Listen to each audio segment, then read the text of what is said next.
business, right? How the story goes. And I get a phone call from a manager. He says, yeah, they want you to induct somebody into some kind of awards. I'm like, now I'm busy. I'm doing something. I'm playing Call of Duty right now. I ain't got no time. They said it's Rage Against the Machine in the Rock and Roll Hall of Fame. I'm like, are you serious? Hell yeah, I'm there. Jack, Tom, Tim, and Brad, make some noise for Rage Against the Machine.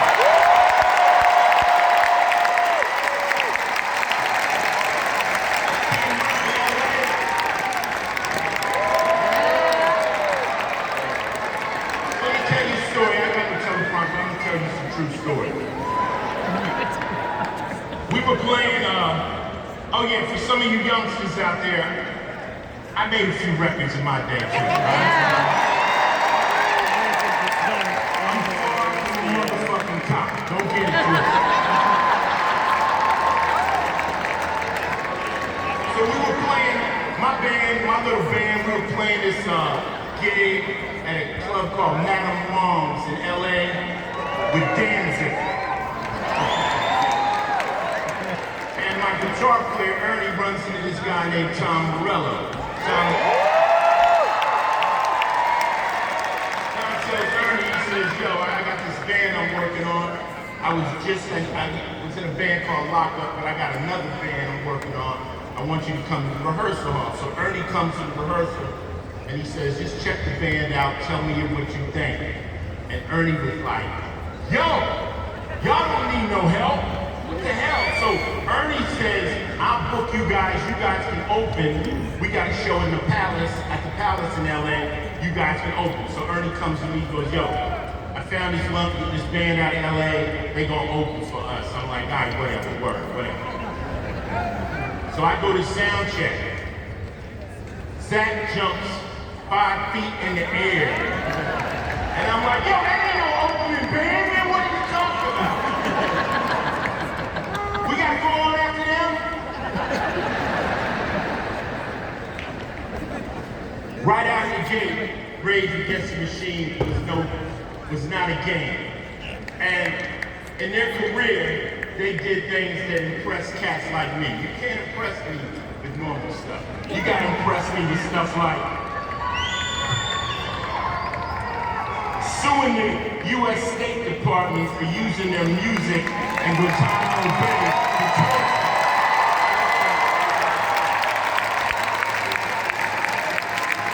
Who does that? Rage Against the Machine does that. How about 1993, pulling up in Lollapalooza butt naked with duct tape?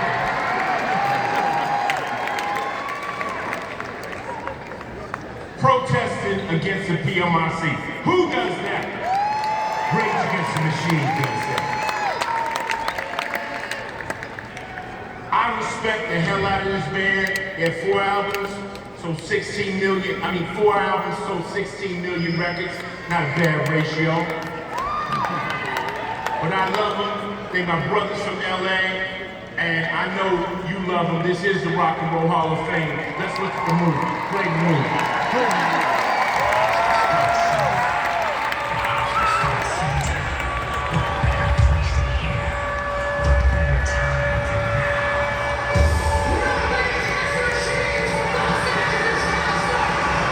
Rage's music comes from the chemistry of the 4 guys in the band. The brilliant lyricism of Zach, my right hand, with Timmy's growling tone, and Brad Wilk's funkiness. The chemistry will bomb, very simple, couple things, and then it goes on.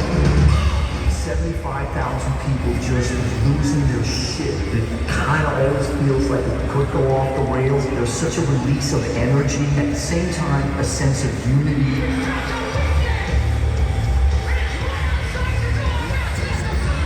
This crowd and band thing that's happening that's very intense, and it's a cycle of energy.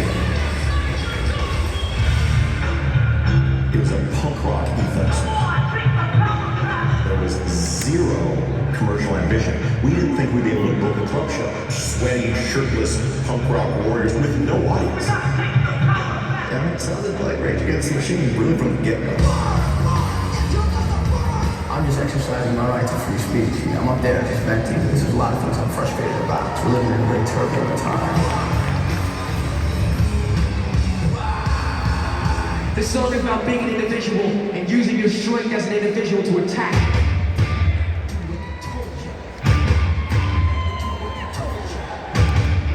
Rage professed to something higher than just music as a form of entertainment.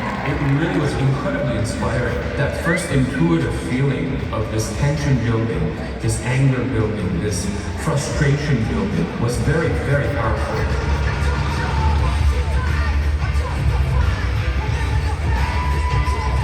Four members of Rage Against the Machine disagreed about a great many things, but politics were not one of them. Political bands are not a dime a dozen. They're like one every once in a while that gets a chance to have a voice.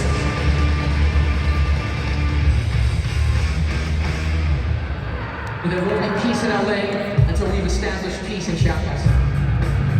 We wrote music to try to generate some solidarity with these people's struggle. We're the generation, one generation removed from the Vietnam War. A lot of our parents were appalled. They installed in us very, very good lessons in how to combat that now.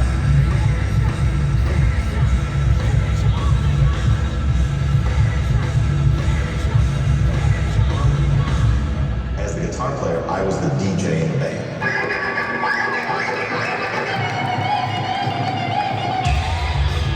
With Tom creating sounds over the beats that we're playing, and playing live hip-hop music is something that I don't think very many bands have done.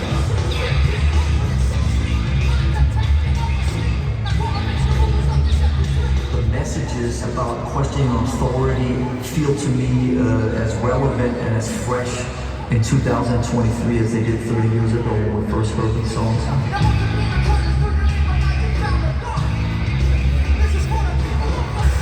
I always felt that you could communicate more with power chords and a scream and have resonance with young people than you can from the seats of the White House.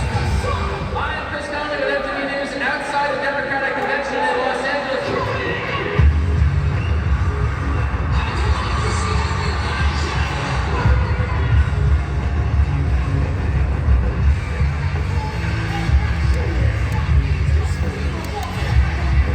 It's standing up against illegitimate authority wherever it rears its ugly head. In your home, in your community, in your place of work, in your school, in your country at large.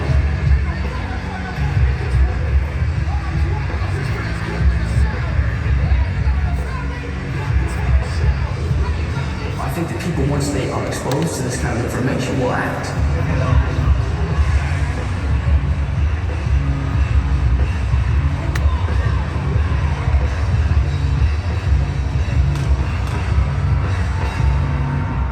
The intensity of Zach on stage is no different from the intensity of Zach in the rehearsal studio.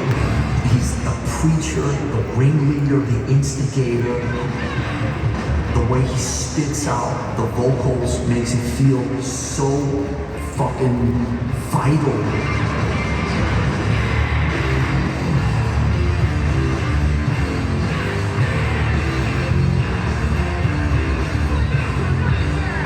The message would not exist without the music. There's so many things that we can do, so many styles of music. Tom's into like something more metal, and Zach's more into punk rock. Me and Brad kind of on two different sides of things that are trying to stay together, and there's a lot going on. It works out good, you know?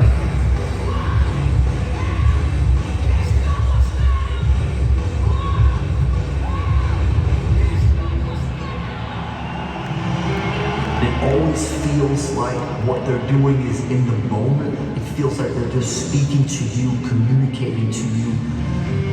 I'm glad I'm in Rage Against the Machine. I'm proud of those guys. They're like brothers to me. That always lied beneath the surface of this band. We always cared very much about each other, and that's become evident now in a way that it hadn't before. We were too young and dumb.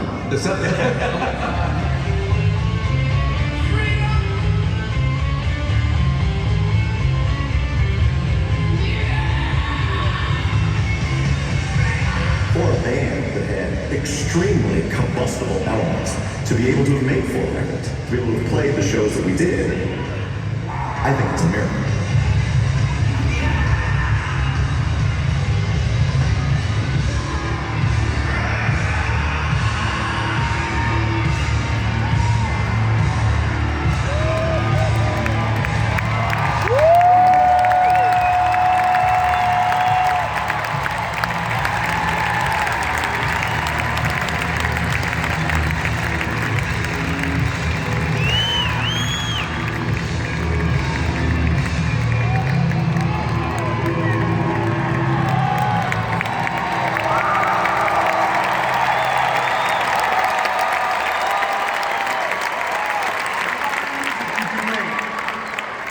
Make music that simply entertains, but you can make music that provokes change, provokes people to think, important music.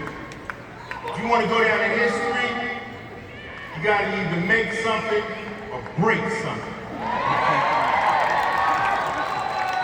Rage broke every rule they could just to let you know they in the building. Alright? Now I learned from Quincy Jones, he said, Ice, if you want to do pop music, you just say what everybody wants to hear. If you want to, oh shit. And that was rock and roll right there. Rock rocks the boat. You understand me? And I think Rage has the best rock lyric of all time. Fuck you, I will do what you tell me.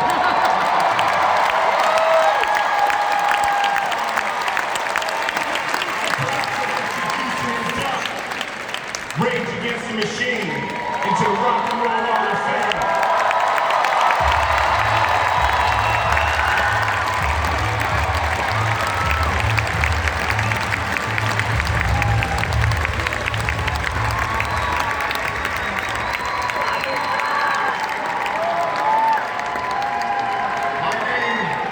My name is Tom Morello, and I'm one quarter of Rage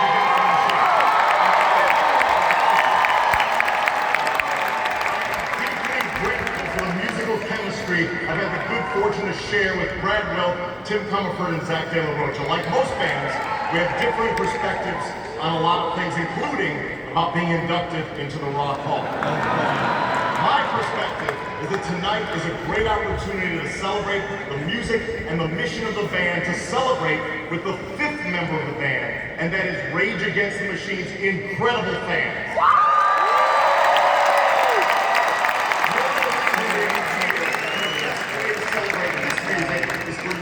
Carry on that mission and that message. The lesson I've learned from Rage fans is that music can change the world. Daily, I hear from fans who have been affected by our music and in turn have affected the world in significant ways. Organizers, activists, public defenders, teachers, the presidents of Chile and Finland have all spent time in our mosh pit.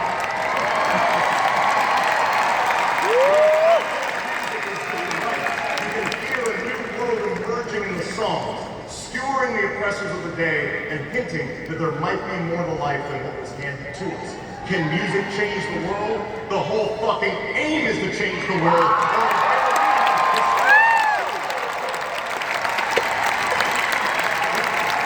When the day started, we rehearsed deep in the San Fernando Valley. This guy passed by the place regularly and one day asked, "What are you guys doing here?" We said, "We're a band." He asked to hear us, and we said, "Sure." He came in and said that. This was the first guy to ever hear the music of Rage Against the Machine. We played him a couple songs. After we finished, we asked him what he thought. He paused, stood up and said, "Your music makes me want to fight." Throughout history, the spark of rebellion has come from unexpected quarters. Authors, economists, carpenters. But as Salvador Allende said, there is no revolution without songs. So who's to say what musicians might or might not be able to achieve with revolutionary intent when the bouncing crowd makes the Richter scale shake? Personally, I'd like to thank my wife Denise and my kids who remind me daily that the world is worth fighting.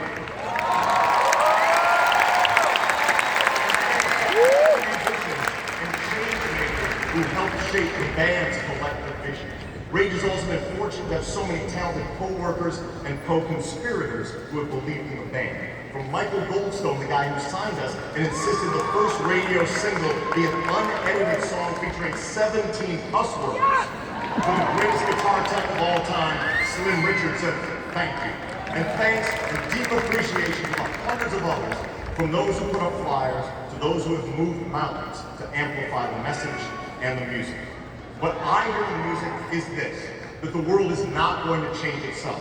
But throughout history, those who have changed the world in progressive, radical, or even revolutionary ways did not have any more money, power, courage, intelligence, or creativity than anyone watching tonight.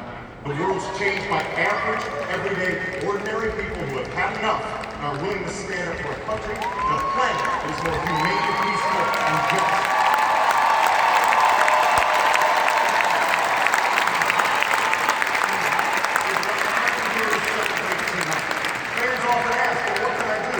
With these three things. 1, dream big and don't sell. 2, aim for the world you really want without compromise or apology. And 3, don't wait for us. Rage is not here, but you are. The job we set out to do is not over. Now you're the ones that must testify. If you've got a boss, join a union. If you're a student, start an underground paper. If you're an anarchist, throw a brick. If you're a soldier or a cop, follow your conscience, not your orders. If you're bummed out,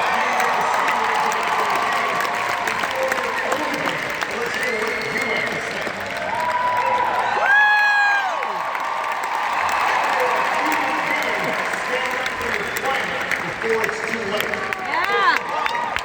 So tomorrow, crank up some rage and head out and confront injustice wherever it rears its ugly head. It's time to change the world, brothers and sisters, or at a minimum, to stir up a shitload of trouble.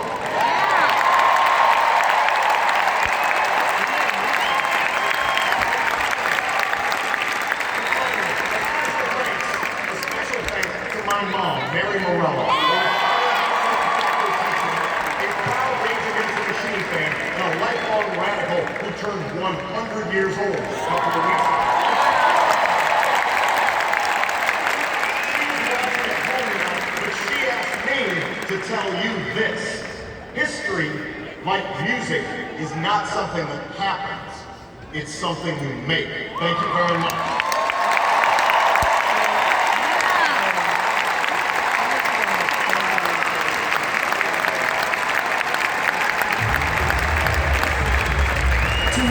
Musica.